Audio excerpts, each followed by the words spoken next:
பாக்குறதுக்காக நோயாளி பொண்ணை என் பையன் தலையில கட்ட பாக்குறியே? நீ எல்லாம் ஒரு பொம்பளையா? எவனாவது இழிச்சவாய வருவான், அவனுக்கு கட்டப்பாரு. இனிமே காப்பி கொடுக்கும் போது இந்த மாதிரி காக்கா வலி போறாம பாத்துக்க. என்னங்க வாங்க போலாம், வாடா போலாம். என்னங்க போகாதீங்க ப்ளீஸ், சொன்னா கேளுங்க. மேகா மேகா மேகா வைதேகி, நீ போய் டாக்டர் போன் பண்ணு. நீது இப்ப சாவி எடுத்துக்கோ. மேகா மேகா மேகா மேகா மேகா நபுடி நபுடி மேகா மேகா மேகா. டாக்டர், மேகாவுக்கு திருப்பி வலி வந்துருச்சு. நீங்க உடனே பொறுத்து வந்து. மேகா மேகா மேகா. எந்த ஒரு குறிப்பிட்ட விஷயத்தையும் அதிகமா சிந்திச்சாங்கன்னா இப்படித்தான் வலிப்பு வரும். அவங்க போக்குப்படியே விட்டுருங்க. அவங்களுக்கு எந்த டென்ஷனும் கொடுக்காதீங்க. மேக்சிமம் தனியா இல்லாம பாத்துக்கங்க. மாத்திரை மருந்து கொடுத்துருக்கேன், அதை ஃபாலோ பண்ணுங்க. ஏதாவது அவசரம்னா எனக்கு போன் பண்ணுங்க. நான் வரேன்.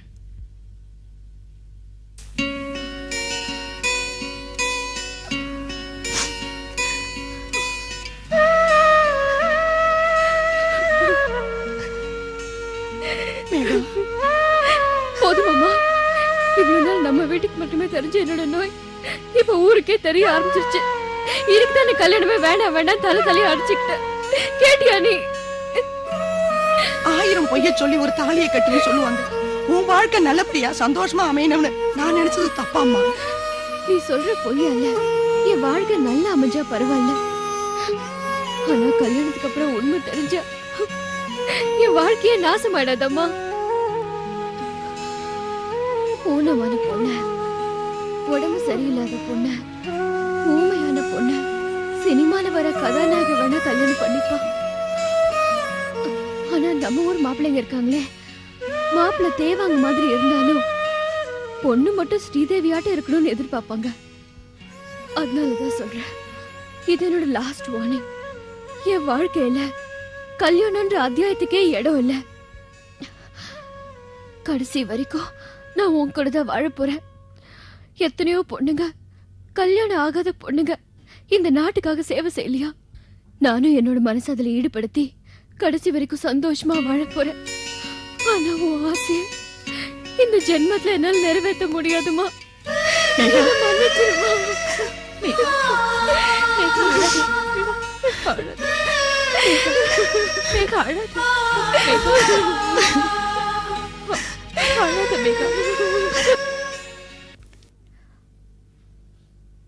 அந்த திருவண்ணாமலை பிரான்ச் ஸ்டேட்மெண்ட்டை காணுமே. அது ராஜேஷ் சார் டேபிள்ல தான் இருக்கு. ராஜேஷ் கிட்ட கேட்டிங்களா? அவர் இன்னும் சீட்டுக்கே வரலையே. இன்னைக்கு லேட்டா? பல தடவை சொல்லிட்டேன்.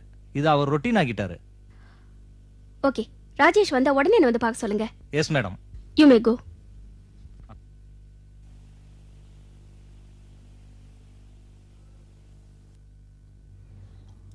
Good morning madam. This is not morning. நீங்க ஆபீஸ்க்கு லேட்டா வருது இதுதான் லாஸ்ட் டைம். இனிமே இப்படி லேட்டா வந்தீங்கன்னா நீங்க ஆபீஸ்க்கு வரவே வேண்டாம். மேடம், நீங்க என்ன காரணம் சொன்னாலும் நான் நம்ப போறதில்ல. You may go now. நீங்க நம்பணுங்கிறதுக்காக சொல்ல மேடம். நீங்களா இருந்தாலும் அதான் செஞ்சிருப்பீங்க. நான் ஆபீஸ்க்கு வர வழியில குப்பை தொட்டி ஓரமா ஒரு வயசான கழவி வட வட வட வடன்னு ஜுரத்தை படுத்துட்டு இருந்தான். அவளை நேர ஹாஸ்பிட்டல் கூட்டிட்டு போய் மருந்து வாங்கி கொடுத்து மயக்கம் தெளிஞ்ச அப்புறம் கேட்டேன், அம்மா யாருமா நீ? நான் ஒரு அனாதப்பா அப்படின்னு ரொம்ப ஃபீல் பண்ணி சொன்னாங்க. உடனே ஆட்டோ பிடிச்சிட்டு அதுவும் கரங்கள்ல போய் இறக்கிட்டு நேரம் ஆபீஸ்க்கு வரேன் மேடம். இத பாருங்க மேடம், மருந்து சீட்டு பாருங்க. சரஸ்வதி, அது இது பேஷன்ஸ் டே மேடம். சாரி, உங்க ஹெல்பிங் மைண்ட் தெரியாம ஏதேதோ பேசிட்டேன். நீங்க ஒரு ஃபோன் பண்ணிருந்தீங்கன்னா உங்களுக்கு ஃபுல் டே லீவ் கொடுத்திருப்பேனே. இனிமே பண்றேன் மேடம். இந்த மாதிரி நடந்தா.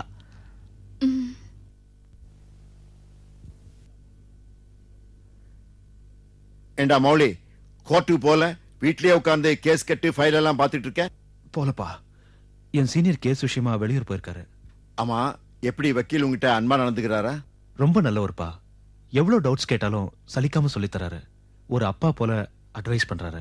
ஒரு அண்ணன மாதிரி யோசனை சொல்றாரு. I am very happy about it. டே மௌலி, உங்க அண்ணன் பிரேமுக்கு அப்புறம் இந்த மாதிரி ஒரு ஆள் தேவைதான். அவன் இருந்திருந்தா எவ்வளவு சந்தோஷப்பட்டுப்பான் தெரியுமா? அவன் ஆசைப்பட்ட மாதிரியே உனக்கு ஒரு நல்ல சீனியர் லாயர் கிட்ட பிராக்டிஸ் பண்ண சான்ஸ் கிடைச்சிருக்கு. அதே மாதிரி உனக்கு ஒரு நல்ல இடத்துல கல்யாணம் ஆச்சுன்னா நான் ரொம்ப சந்தோஷப்படுவேன். இப்பதானேப்பா வேலை கிடைச்சிருக்கு, அதுக்குள்ள என்ன அவசரம்? உன் கூட பழகிறவளுக்கு அந்த அவசரம் எல்லாம் இருக்கு. அந்த சாக்கடையில நீ விழுந்துடக்கூடாதுன்னு தான் நான் தவிக்கிறேன்டா. அப்பா, தீபிகா இங்க வந்தாங்க. வந்தது மாத்திரம் இல்ல, அந்த பணக்கார திமிர் பிடிச்ச கழுத என்னென்ன பேசிட்டு போனா தெரியுமா? என்ன சொல்லிட்டு போனா? அவன் என்கிட்ட சவால் விட்டுட்டு போறாடா.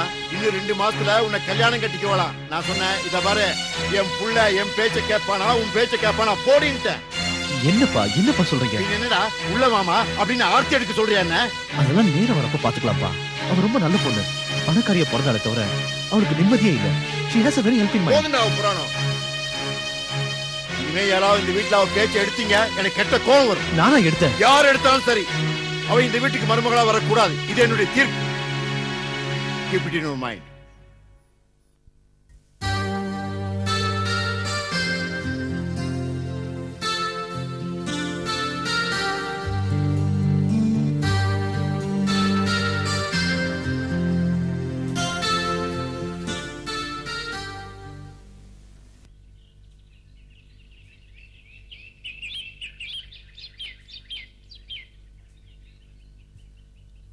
மேடம், நீங்க ரீசெண்டா பண்ண ப்ரோக்ராம்க்கு நிறைய லெட்டர்ஸ் வந்திருக்கு. ஒரே பாராட்டு மழை தான். உங்க குரலுக்கு குயில் தோத்துருமா. நிறைய பேருக்கு உங்க குரலுக்கு